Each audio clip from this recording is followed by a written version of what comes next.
kabajamtootaa fi jaalatamtoota akkasumas hordoftoota chaanalii Qeerroo Daa'imti.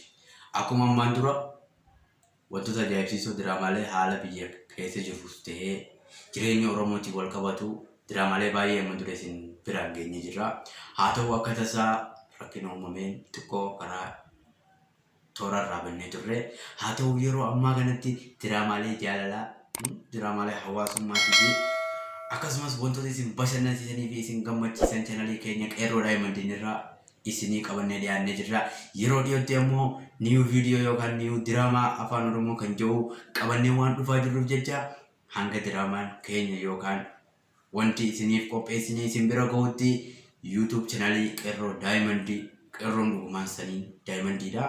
Kanaafuu maqaa Qeerroo Daa'imti jedhu kanatti gatii godhuudhaaf akka nuti hanga dandeettii keenyaa gatii itti goonetti isinis gatii godhuudhaaf share, subscribe, like, comment godhuudhaan nudeegara ammaan durallee waytan arras wal sanbarannaa fuulduraa fira dhufaa jirra. Kanaafuu akka harka bal'aan simattan abdii irraa qabnaa hordoftoota Qeerroo Daa'imti isiniif jirra. Garuu yeroo tunu godhuutis deebinee jirra. Hanga torbaan kana keessatti inshallah diraamaa addaa taanaa isin bashannansiiftu, isin gammachiiftu fidaa jirra, dhufaa jirra. Nu eeggadhaa harka bal'aan nsimadda sanii jenna galatoomaa.